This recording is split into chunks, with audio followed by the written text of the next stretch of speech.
Welcome to the Redshift Radio Podcast. My name is Adrian Verdejo. On this episode, I interview pianist Rachel Kiyo Iwaasa and composer Rodney Sharman. We discuss their latest album, Known and Unknown, as well as how they met and their various collaborations over the years, and many other topics. So stay tuned, and thank you for listening to the Redshift Radio Podcast, brought to you from my home studio in Vancouver, BC, on the traditional unceded territories of the Squamish, Musqueam, and Tsleil-Waututh peoples. Rachel Kiyo Iwaasa is among Canada's foremost contemporary music pianists. Rachel's reputation for fearless performative risk has inspired many of Canada's most notable composers to write for her. While grounded in the European classical tradition, Rachel explodes expectations of what is possible at the piano, flowering in liminal collisions between artistic genres. With S.D. Holman, Rachel co-founded the Queer Arts Festival in Vancouver, acknowledged as one of the top 3 festivals of its kind in the world. Rachel's work as a recording artist is available from Redshift Records and Earsay Music. Rodney Sharman began composing at age 10 while growing up in the small town of Biggar, Saskatchewan. As a kid, he taught himself to play recorder, flute, and oboe, and he took clarinet lessons. He made a first attempt at writing for orchestra around age 13, but lacking proper score paper, he drew his own and copied it at school. At age 15, Rodney began composition lessons with Murray Adaskin in Victoria, and since then he's become an internationally celebrated composer. He's been resident composer for the Vancouver Symphony, the Victoria Symphony, and the National Youth Orchestra of Canada. He's an all-around musical mensch who loves mentoring young composers and supporting the work of his contemporaries. Rodney's instrumental music often blurs distinctions between harmony and timbre. He writes operas and cabaret songs.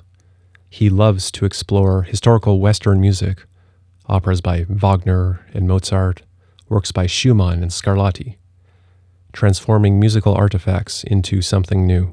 Rodney remains totally engaged with the sense of possibility that creating music offers. That transcendental experience when the ego disappears and there's nothing but the music to let him know what to do.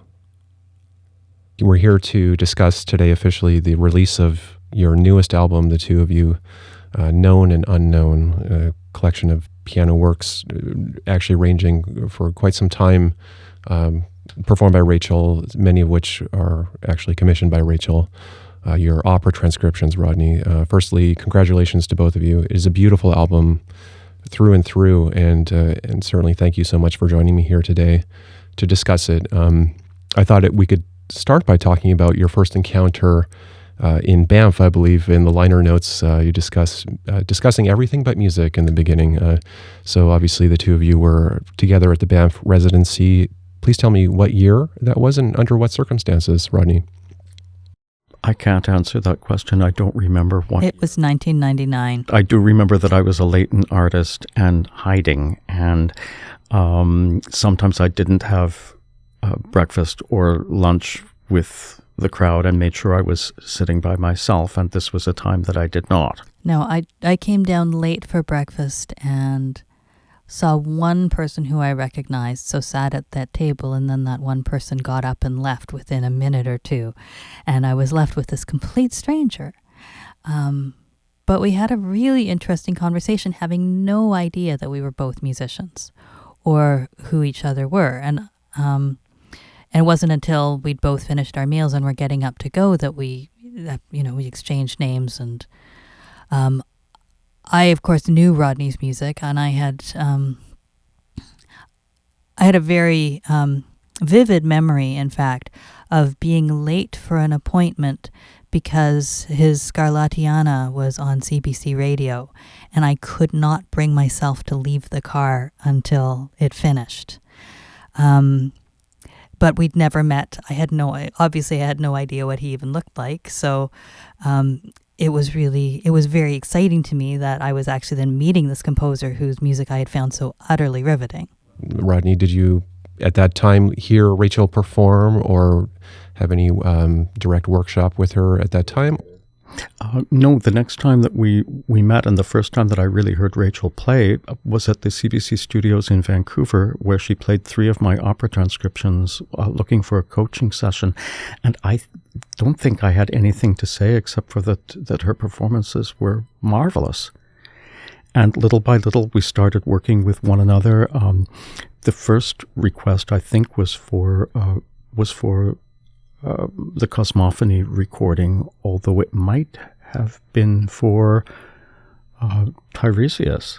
It was the first thing that you wrote. The first thing that we commissioned was Mark McGregor and I, the flute and piano duo at Tiresias. We asked Rodney for a piece for our first disc, which we didn't know was going to be a disc yet, but we were looking for works that would pair well with my thesis piece, which was inspired by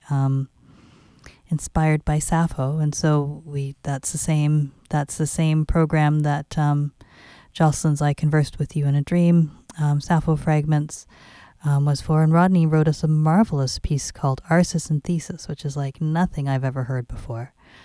That's actually on the very first Redshift album. I didn't realize it was the first Redshift album. Okay, wow. Mm-hmm.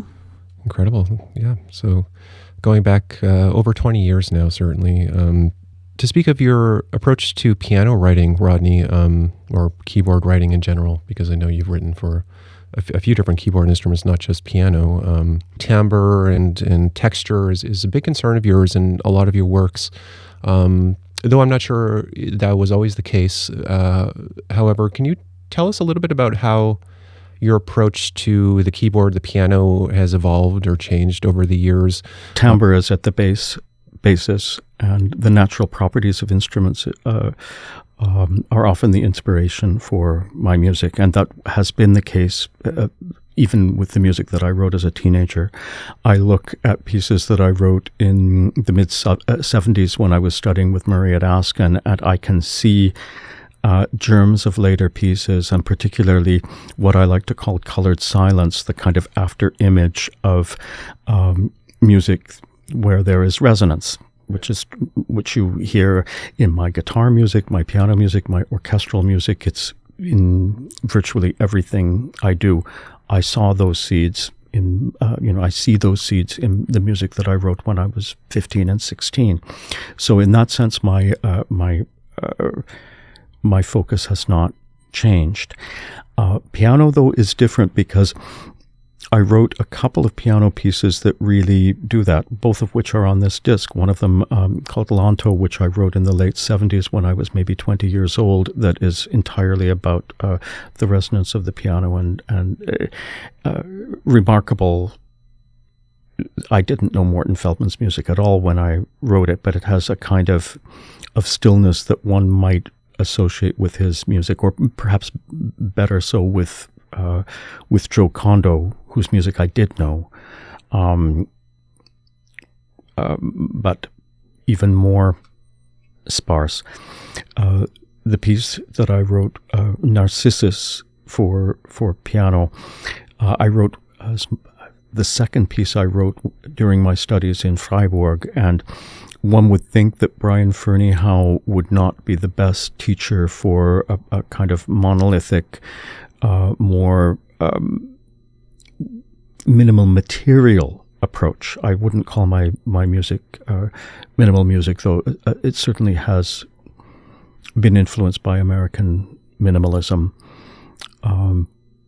The more monolithic nature of this piece, the strictness of having the 3 central of the octaves of the piano never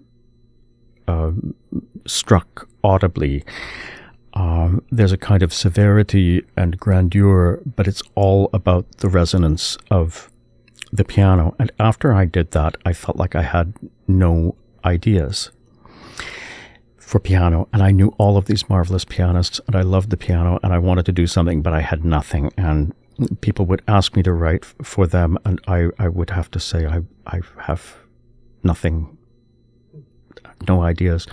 And then I was at a recital by James Clapperton in Buffalo, where he played all this new complexity and old complexity, I suppose, too. He played the Boulez Second Piano Sonata and Xenakis, and as an encore, he played one of Michael Finnessey's Verdi transcriptions, and I absolutely loved it.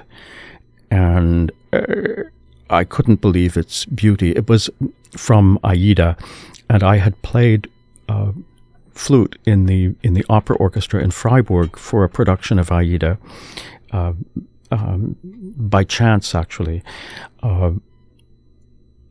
Almost half the orchestra refused to play the production because the Egyptians were dressed as Nazis and the Ethiopians were dressed as Egyptians. And there was all this footage of Rommel in the desert, and particularly Mussolini's brutal attack on Ethiopia and Ethiopian people throwing spears at biplanes that were gassing them. And this is how I came to play in the orchestra, and how I knew Aida well. And I couldn't hear Aida in this at all. And I said so to my dissertation supervisor, who was a very large man, Ivar Mikashov, and he drew himself up to his full size and said, "My dear, did you not hear? Entirely untransformed in the left hand, the whole," and then he named the duet at the end where the sand is supposed to come into the pyramid, killing the love couple. And I said I could not. Took Nessun Dorma, which at that time that's pre-soccer game fame. That's it was not as well known then as it is now, but it was a favorite of Tony DeMars, and I wrote him a piano piece where every single note of that recitative and aria is there. A couple of fudgings in terms of the rhythm, but everything is there at approximately the same time as it should be, covered up with all of this musical graffiti. Yeah. And I sent it to Michael Finnessey, who wrote me back. This all pre-internet. This is all with longhand letters, and said, "What a beautiful transcription." But my Verdi transcription, I only took fragments. I only did. I only. You can't hear anything of Aida in it at all. So I accidentally wrote something original while trying to emulate someone else. But that's where they all started, and I began to write them for others. I eventually wrote one for Rachel, and as our relationship continued, she gave me more and more ideas for pieces, and my piano writing began to change to mirror her gifts. Rachel, how can you speak to Rodney's music in general as to your vast experience as a performer, and what are the particular challenges that it presents to you? I like to use the phrase surreptitious virtuosity for Rodney's music, because it is often incredibly difficult in ways that the layperson hears as simply just beautiful lines drifting together, and yet to perform it requires an enormous amount of rigor and attention and practice. I mean, I still remember the first pieces that I played, which were in fact those opera transcriptions, the Verdi transcriptions, Puccini transcriptions that Rodney was talking about, from the Nessun Dorma was the middle one of that set. And, after we'd met at the Banff Centre, and I was coming to Vancouver to audition at UBC, so I ditched the Goodbye to Lena Sonata that I'd been working on and went to the library to find something that Rodney had written, found these opera transcriptions and started learning them. And Nessun Dorma in particular, though a lot of his music has these qualities of having these slow polyrhythms, or very intricate polyrhythms that were unlike anything I had ever encountered before. That one in particular has passages where you have like a 2 second part, slice of time, which one line is divided up into 3, and another line is divided up into 4, another line is divided up into 5. Though of course, most of the time you're not playing all of those ones. And I had no idea how to approach it. I actually made graphs to try to time out when these things were coming, and I asked everybody I could find at the Banff Center who did any kind of contemporary music at all, how do you do a polyrhythm that's 3 against 4 against 5? And without fail, they all had the same answer. They said, well, for 3 against 4, I use, every musician has a different set of little word mnemonics that they use for these polyrhythms. So they're like, well, I use, 3 against 4 is this, and 4 against 5 is this, and 3 against 5 is this. And I would say, well, yes, I know that, but how do you do them all together? And every one of them would pause, look at their shoes, and say, oh, that's just hard. Yeah. But it means that through learning and playing Rodney's music, my sense of rhythm and timing has developed in a way that makes so many other things so much easier. Yeah. As a result, of course, this is in the days before there were polyrhythmic metronome apps on your phone. I just had to figure it out. Yeah.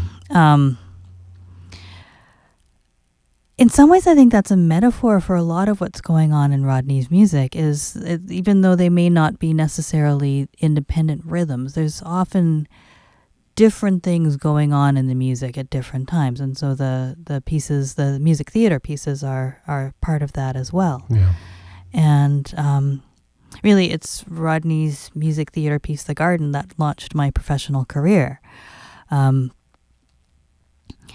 Of course, I'd played the opera transcriptions, but I can't remember where we were when he told me that he was working on another piece for Tony DeMar. That was going to be for speaking pianist. And I've always had a fascination for words, and it had been something that I was curious about exploring, but I'd never done. And so I said, oh, that's really exciting. Can I get the score when you're done? And as I recall it, Rodney said something like, well, I don't know, Rachel, it's a piece about the politics of men kissing men. I'm not quite sure how that would work. And I said, I can totally respect that. That's, so let's, we'll look at the next piece you write. And we'd gone to a concert where a female pianist was performing Frederic Rzewski's monumental work for speaking pianist, De Profundis. And, which of course, the text is from Oscar Wilde's letter to Lord Alfred Douglas from prison. So another text where the protagonist is a gay male. And I asked the pianist how, what she thought about it. How did she feel as a female identified pianist performing this male role? And how did she deal with it? And she said, oh, I think it's so much better to have a woman playing this, because then that gay thing doesn't come into this at all. Now, ooh. Of course, that gay thing was why Oscar Wilde was in prison. That's why he was writing to Lord Alfred Douglas, his lover. This was, the whole piece, none of the piece would have existed without the gay thing. Yeah. And so after the performance, we went to the concert after that. Rodney and I were sitting together. I turned to him and I said, I think I am going to do De Profundis, but I'm going to play it in drag. And 2 weeks later, Rodney showed up with the score to for The Garden at my doorstep. And I'd just been invited to play a concert at the Western Front. They were looking for, I think the tagline was pianists who push the piano. And so I chose Henry Cowell's Banshee and then The Garden. And that was my first professional concert.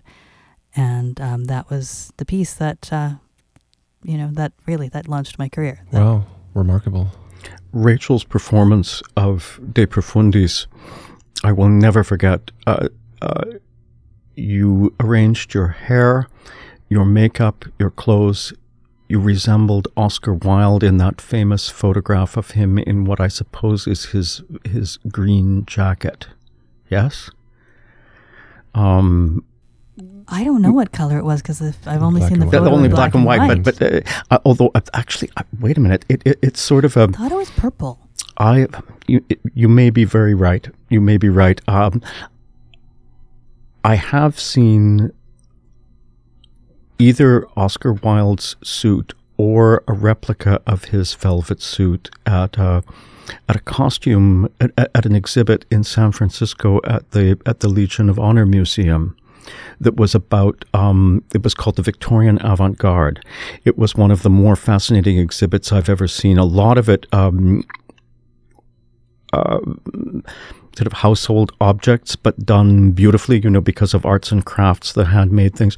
Teapots that if you looked at them, I mean, they're from the 1870s or 80s, that look like they're from Weimar Germany between the wars. These clean lines and beautiful shapes. All of these things that predate Art Nouveau, that look like Art Nouveau. And I believe that that Oscar Wilde's suit was this sort of undefinable, somewhere between olive green and brown.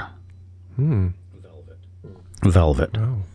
But Rachel looked just like Oscar, as much like Oscar Wilde as I can imagine anyone looking like Oscar Wilde. It was uncanny. Oh, beautiful. And when Rachel performs The Garden in drag, I have acquaintances and friends who have only seen her in this way, who believed that she looked like this all the time. I know the reference work of the Finnissy you're referring to, the Verdi transcriptions, and that these are not actually transcriptions in the way that we might expect as like a piano reduction of arias that are note for note written necessarily. They're reinterpretations, reimaginings to some degree, abstractions even. With the later books 2 and 3, Rodney, did you take a similar approach of trying to take source material and actually have an identifiable quotation or some link to the original source? Or was it just a more conceptually based on these famous works? Every piece is different, and every one is written differently. Every opera transcription, I look carefully at the music and, in a sense, reduce it to the piano. Sometimes the references are explicit, and they can be heard very, very clearly. This is certainly the case in the Tristan transcription, where there are these 2 bars where Rachel sings höchste Lust, highest desire. The Carmen transcription, it resembles something which in music theory is called a segmented row, where that instead of having the 12 notes occur sequentially, they can occur simultaneously. So you might have 1, then 2, 3, 4 at the same time, then 5, then 7 and 6, then 8 and 9 together, this sort of thing. And this particular transcription is written that way. It takes very little time then for the entire melody to be played. If you listen to them sped up, you actually hear the chord changes of the Bizet. It's actually quite something. Like you actually hear the harmonies of it like a kind of ghost. Others are the other Bizet transcription from the Pearl Fishers. I use the theme like a cantus firmus, and I slow it down tremendously. A more recent transcription, which Rachel has not played, on Don Giovanni, on the stone guest scene, there is a repeated one repeated note, very much like the doppelganger of Schubert, that it's always there, that there's this obsessive thing. And sometimes both the orchestra part and the melody is clearly in it, usually in the middle as part rather than explicit. But every approach in every one of them is different. The very most recent one, which I'm hoping will be finished within 2 weeks, is on Romeo and Juliet, on I Capuletti e I Montecchi of Bellini. This was specifically requested by Idan Cohen, the choreographer, and I wanted very much to work with Rachel.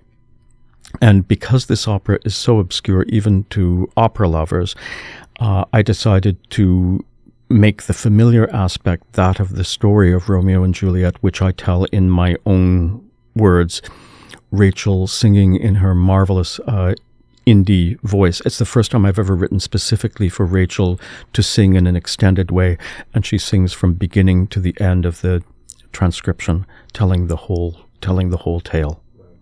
Everyone is different. It's displayed on the record, certainly, Rodney, and yet there's such an identifiable signature sound of yours. Rachel touched on it earlier, and I actually would like to know personally as well, because as you know, I've played a lot of your music and commissioned you in the past as well, and can totally relate to her overview of the listener. Even the casual listener can appreciate the pure beauty of the lines, as she says, the natural sense of counterpoint and texture. But we as performers know that there's a lot in the score. There's a lot of mechanics in the score, yet they're done so beautifully and interwoven in such a natural way, that it doesn't draw attention to itself in a way that feels as though it's pretentiously trying to be complex or anything like that. Are these rhythms that occur naturally in your musical imagination? Are they specific influences from any of your teachers? I'd like to know more about your approach to rhythm specifically.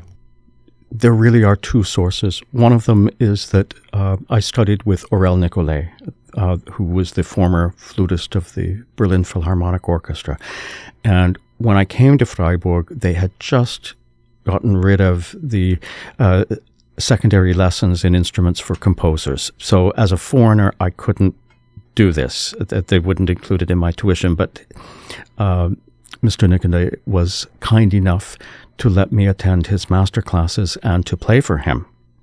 And his classes were marvelous, but he had us practice 5/3 and 3/5 and 4/3 and 3/4 and all of these rhythms. 7, he said, you just had to fake.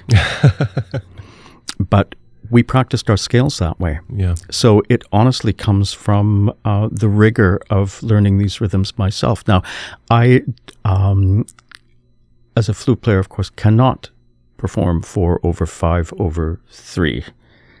Well, I suppose there might be some way through tongue articulation at the same time, but we are a monophonic instrument, but that's the kind of that's where these rhythms naturally occur in me, and why I can, on the whole, tap out the rhythms of my own music. Yeah. So it's very natural. The other source is wanting to create layers of rhythm in music where there is no simultaneity. And I did this very simply the first time in a piece where I had triplets and syncopated eighth notes, so that there's a periodicity to having a beat divided in several ways at the same time. But I deliberately found a simple rhythm in which that did not occur, and that happens several times in pieces for all sorts of different media. And I just want to chime in that it's not every composer that writes a difficult polyrhythm that when you ask how does this go, they can actually just do it for you on the spot. Rodney's quite exceptional in that way. He never writes anything he's not really hearing, it seems. These were things that you had to learn the old-fashioned way, so to speak, Rodney, actually hands-on doing it, trial and error, I suppose, as well. In this day and age, we have so many resources technologically, reference recordings or historic recordings, scores that we can find, within seconds if we wanted to. When younger composers come to you, do you find that you often have to pare down their ideas, or perhaps they want to write in a way that includes some complexity? Because I know that you work a lot with composers of all ages as well. On the whole, I'm very impressed with the young people who study with me. Anyone who wants to write music is going to be a sensitive person. I think anyone who wants to play music is a sensitive person. And I don't feel that technology has affected them in in terms of their imaginations as much as it has in other ways. I think that it's easier to write longer pieces, perhaps. I think that composers, including myself, I actually had this happen to me just the other day. I rewrote what I really wanted were 6 notes of a quintuplet. In other words, 6 notes the same in a quintuplet rhythm, and had the technology not existed, like Sibelius software and so on, I would have written it out by hand. 1/5 of 3 beats plus 3 beats is what I wanted to write down, and instead I found a way of rewriting the music so that they would be simply 2 triplets. Mm-hmm. But were I not using technology, I would have written it in this other way. And I have scores in which that happens, where there might be 2/3 of a triplet, etc. So I think that to a degree that our musical ideas have adapted to technology in a way. I don't write with the same speed that some of my colleagues do, using technology as the basis for the generation of ideas. It is interesting, though, and even my very, very sensitive colleague Linda Catlin Smith says that in MIDI playback that it helps us shape time better, and we realize that we might have made slight miscalculations in terms of our own performance. And I'm a terrible pianist, so I play my own music at the piano and I write at a keyboard very slowly. MIDI playback sometimes tells us that we have shaped the music incorrectly, or that something sounds wrong. It is very useful. Edward Topp says that we have all become composers of electronic music because we use MIDI playback to catch proofreading mistakes. Sure. As well. Yeah. We can hear the mistake immediately.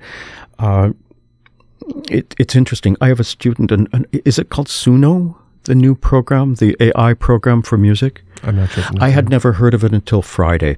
I have a student who's 18 who introduced me to it. It is amazing. It is an AI that writes music, and it has only been available since December, and it has only been available without bugs since March 20-something. So it's only been 6 weeks that this technology has been available, and it's available for free. He asked it to write an orchestral piece in a contemporary classical music way. The piece sounds confused. It's filled with gestures that one might have heard in Haydn, especially, alongside romantic music, but its solo piano piece in the manner of Chopin was not bad at all. And he asked it in front of me to write a pop song about composing. And in less than a minute, there were the lyrics, an artificial intelligence woman's voice singing this marvelous pop song with marvelous lyrics about what it is like to compose music. Wow. I learn things from my students all the time. You know that Stephen Hawking, when he was asked about climate change, said that the end of humanity was going to come from AI, not from global warming. The abilities that AI has, I didn't think it would ever be able to write a piece as good as this little Chopin piece I heard.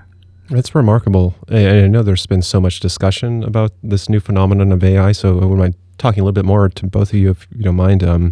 I think there has been a bit of resistance in the artistic culture, perhaps different, mediums feel differently.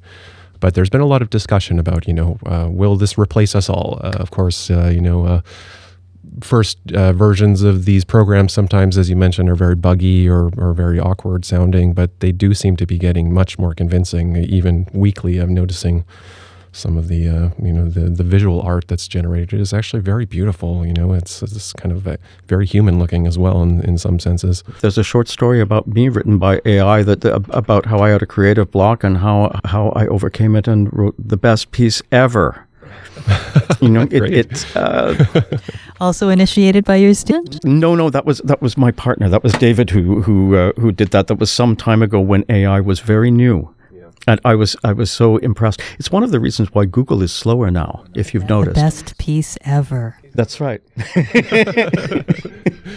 I want to go back to your question, though, about younger composers and what they are doing. It depends on where they're from. Like, I teach students in Victoria as well as students in Vancouver, but I am surprised to the degree that young composers write tonal music.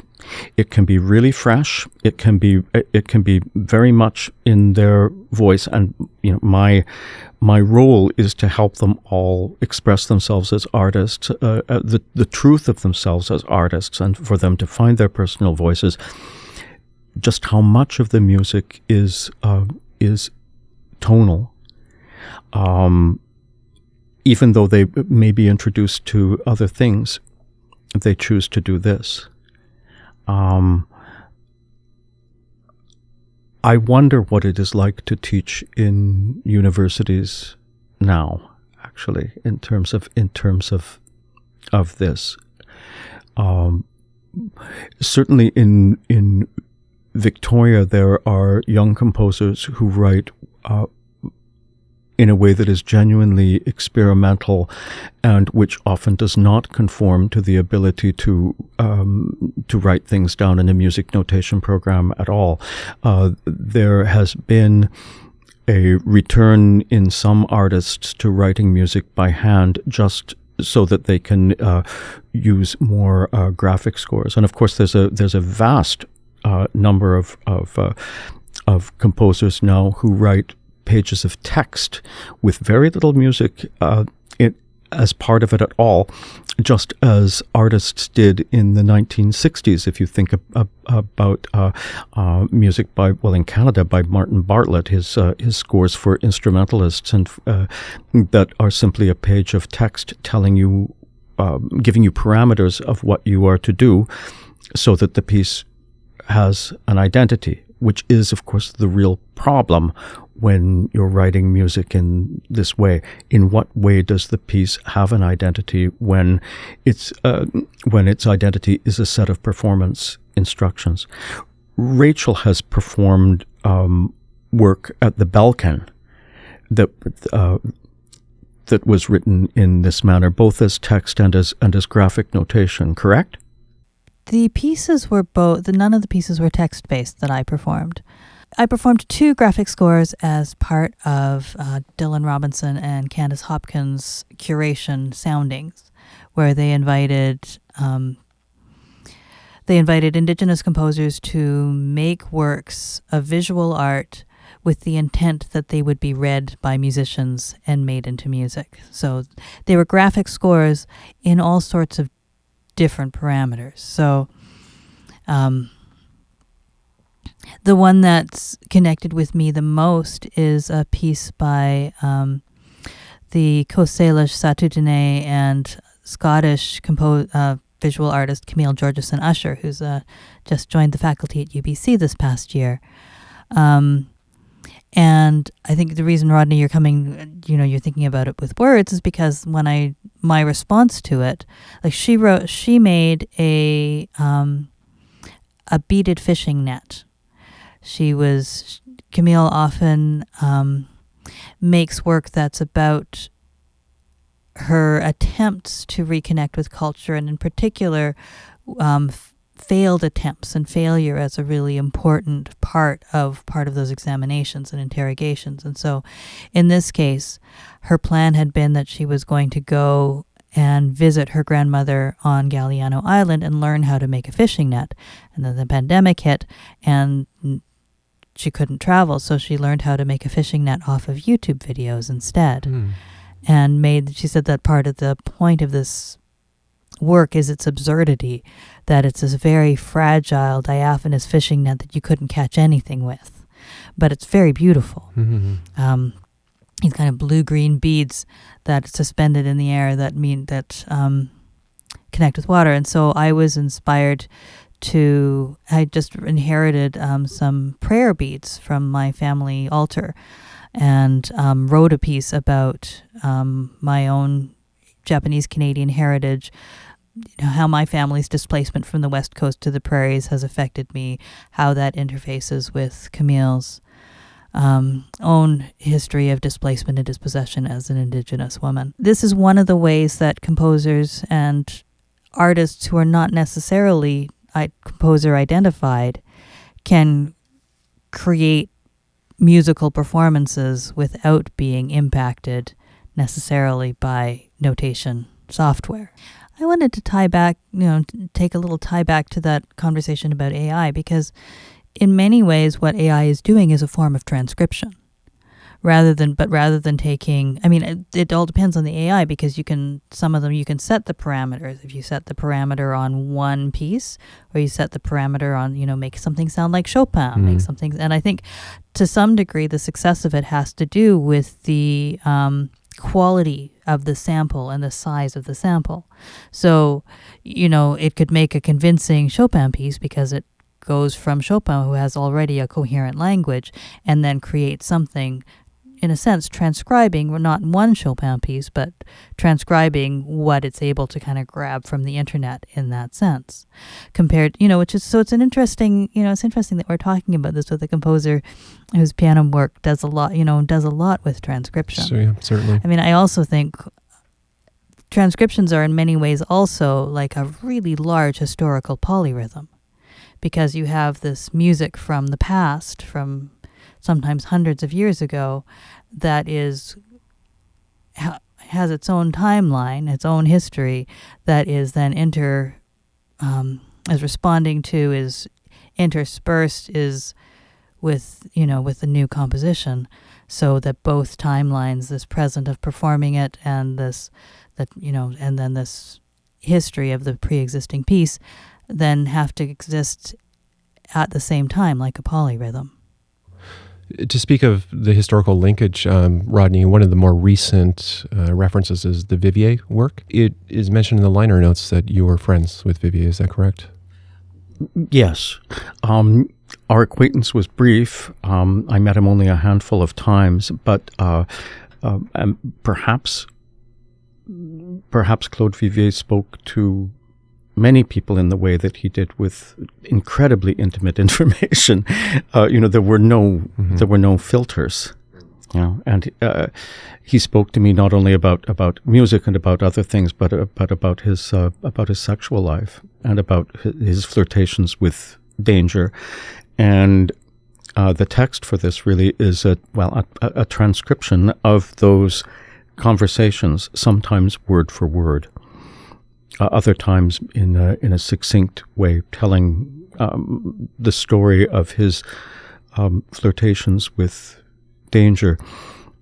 The story of this, of how this piece came to be, Rachel asked if I would make a transcription of the transformation scene from Vivier's opera Copernicus.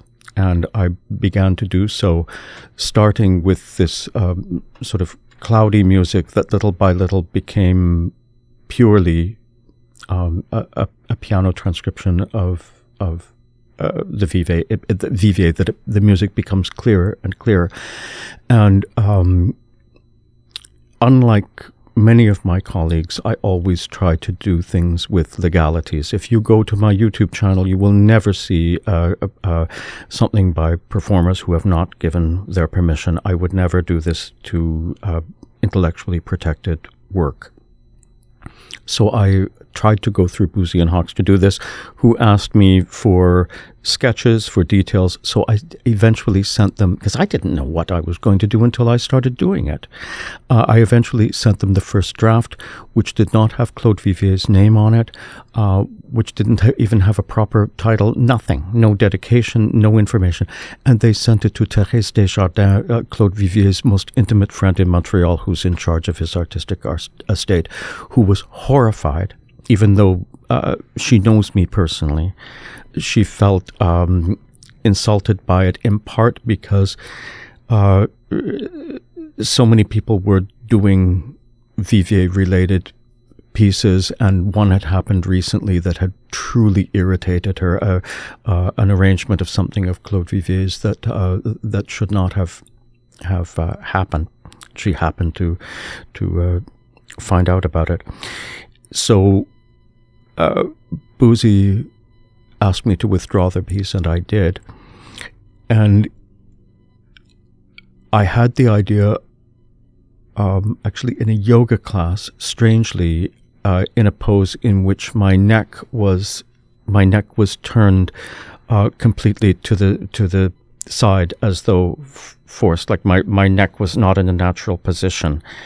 And the idea came to me that this should be a text piece, and that I should do something of, in a sense, make, to transcribe or to record gay history, which is so fragile, as a sense, as an original source. These words were spoken to me. And I had lunch with an anarchist friend of mine afterwards, and I told him about the idea, and I said, I'm nervous about doing this for a number of reasons. And he said, you have to.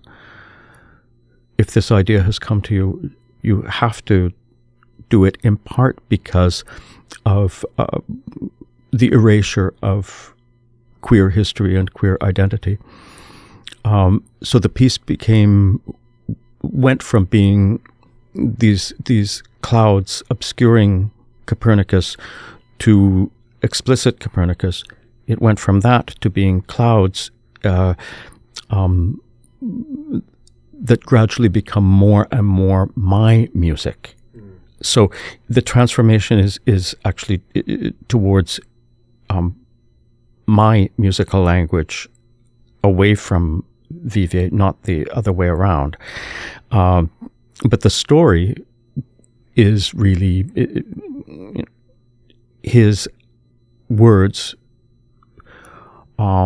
told through my memory, but I can assure you that my memory of his words is like a recording. Those words are burned into my memory. It's such a beautiful metaphor for the ways that we learn from our elders, and of a kind of queer inheritance as opposed to a biological inheritance. How,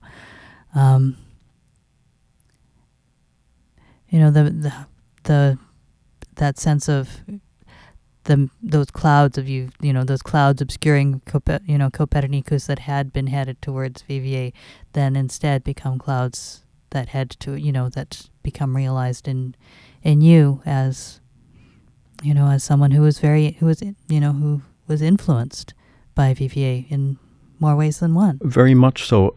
When I first met Claude Vivier and heard his music, I remember being so excited, because here was the music of a Canadian composer that I could unconditionally respect. Remember what Canadian music was like in 1980, and how much of it was academic, how much of it was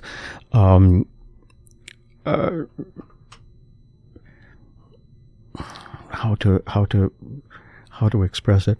So much of Canadian music didn't have the original spark that draws us to not only the genuinely new, but to the authentic voice. And we can all name pieces written before 1980 that are Canadian, that have that spark. But to meet a composer where that spark is, burns so bright, and where every piece of his that I heard up to up to that point was so magical to me. When I was in Vancouver when I found out that he died, I was at the Canadian Music Centre with Colin Miles, and there was Claude Vivier's portrait on the wall, and I said, "Look, it's Claude Vivier. I just was with him a few weeks ago." And Colin said, "So you haven't heard?" And told me that he had died. I found out later the details of his death. I was living in Utrecht at the time. Well, no, I was living in Amsterdam and working in Utrecht. And one of the composers there came with a copy of Le Monde that talked about how they had arrested his murderer, and that it had been committed by a sex worker and who it turns out was a serial killer. Nobody knew this in Canada, and no one would say it. This knowledge is relatively new. It was suppressed. If you look at the beautiful recordings of Vivier that were put out by Radio Canada, the sets of discs, all the biographies, they never said how he died. That information has only been found out slowly in Canada, well, largely because I tell people, and then it entered scholarship because Ross Braze put it in his academic paper, and so it goes, Rachel, for some years you were artistic director of the Queer Art Society. Well, I'm a co-founder of the festival, which is, and I mean, I guess actually also of the nonprofit society. We built on an already existing community organization that started in 1998. At that time, it was primarily a visual arts organization, a community show, a group of visual artists coming together, all pulling $20 out of their pockets to put together an exhibition at the Roundhouse. I had struggled for many years of how to reconcile my need to be a musician with my need to be politically active, to be myself in my work, and feeling like a kind of bifurcated identity. I was doing all of this political activism on the one hand, and when I was doing that, I would be obsessed and would barely practice, and then I would have, this is mostly in university, I would have and then I would have a show coming up, and so then I would quit the political activism and practice like a maniac and get up on stage, and it seemed like I was living, the proverbial double life.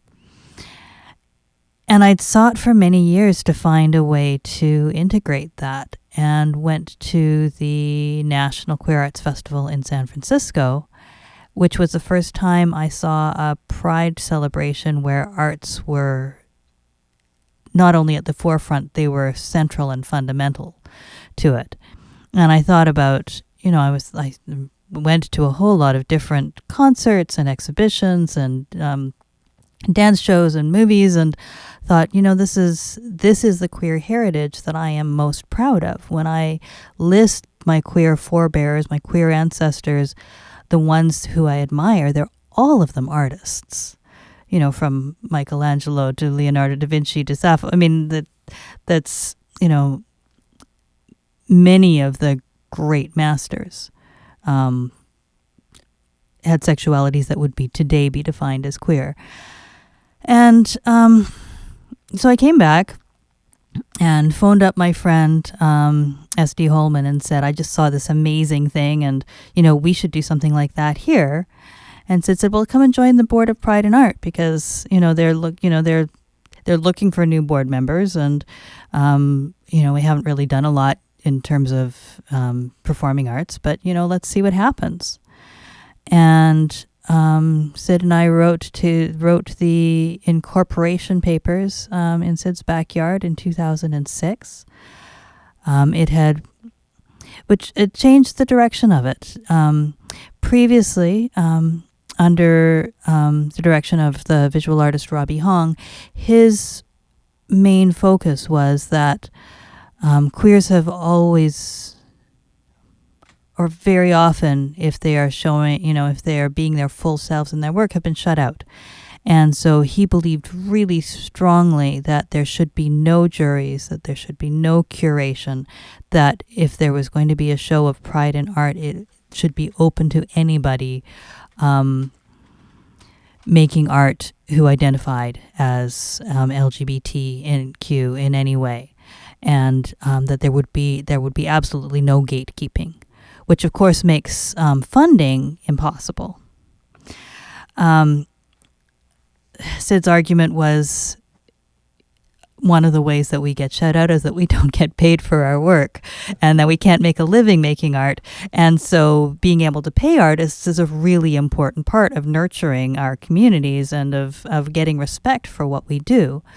And Robbie at that time was ready to step down. And so the direction of it somewhat changed. And it's... we created a beautiful monster. That's a lot, that's an enormous amount of work, but I believe has changed the face of the way that queer art, LGBTQ art is thought of in Canada.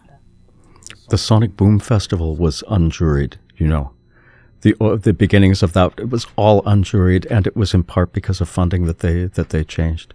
And the festival was marvelous when it was unjuried. One of the best concerts, one of the most interesting and playful concerts I ever attended in Vancouver, had these two Godzilla monsters fighting it out, these mechanical toys, and then a piece of music by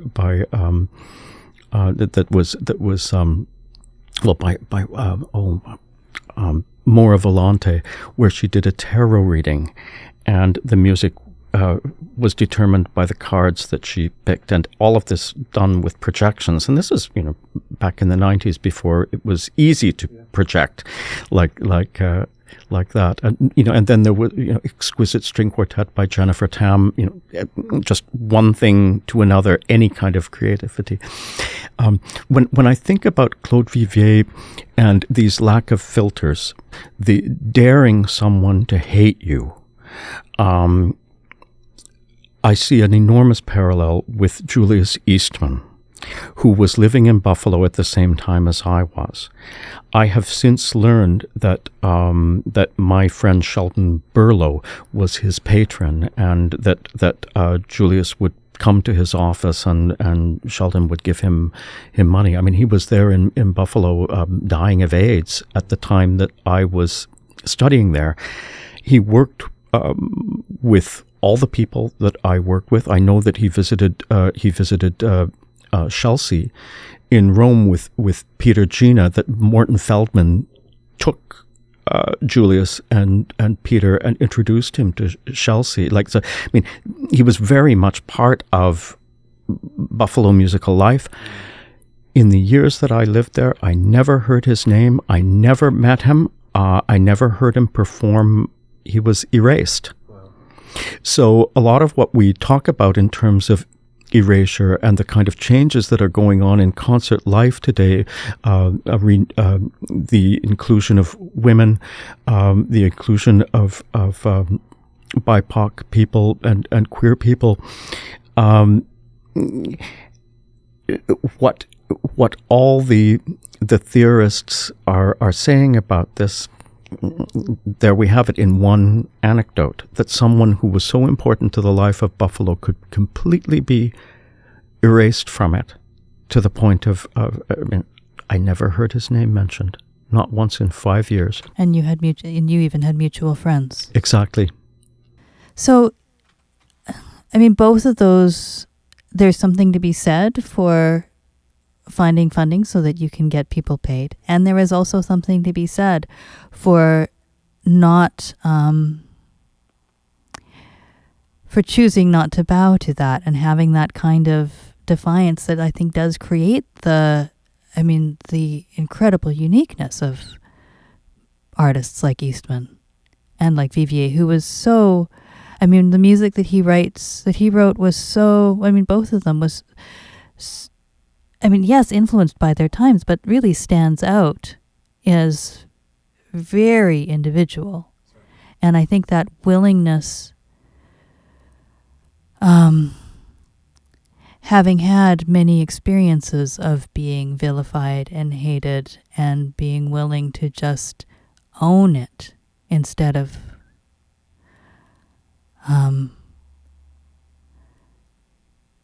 trying to find a way. And I don't know if, maybe willingness isn't even, isn't the right word. It's, if you think about trauma, it's, they went for a fight response instead of a fawn response.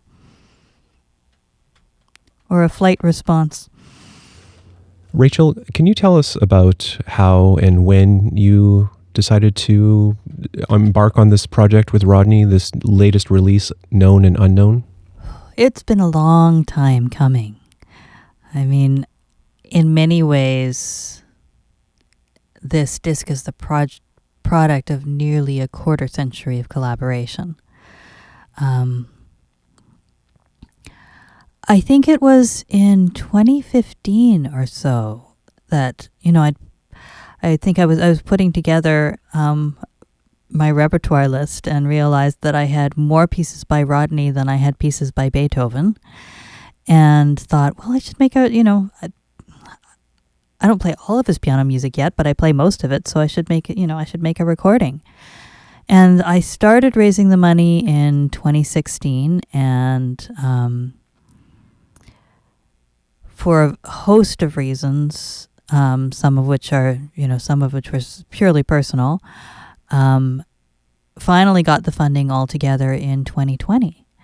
So I was scheduled to go to the Banff Center to record in April 2020. Of course, we all know what happened then.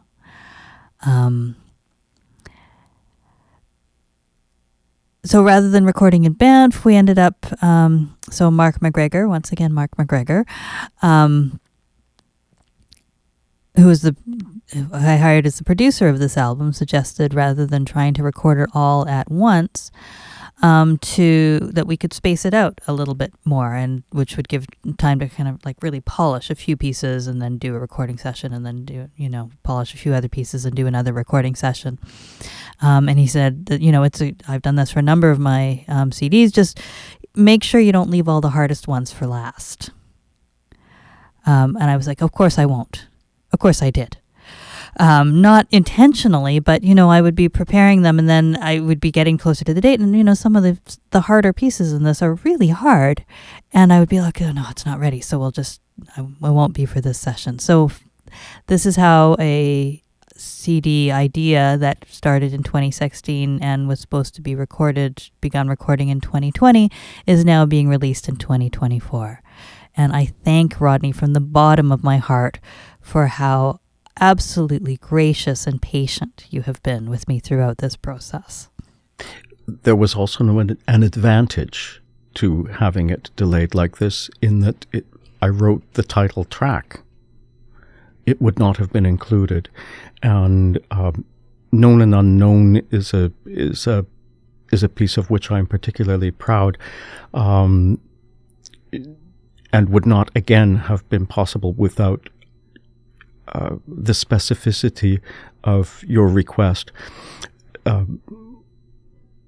The commission was actually rather beautiful. It came from Ken Gracie and Philip Waddell, who were wanting a piece about Rachel's relationship with her mother, and it was going to be a text-based piece.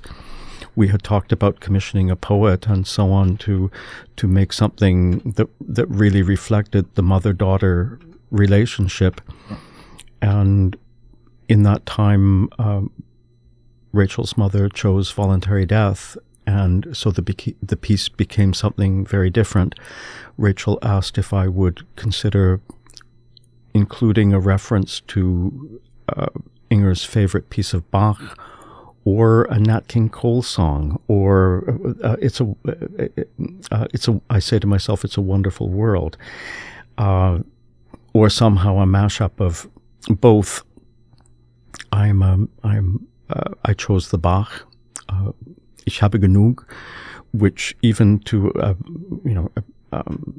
a German as a second language speaker as myself, still it is hard for me to grasp that this actually means I am content. I have enough.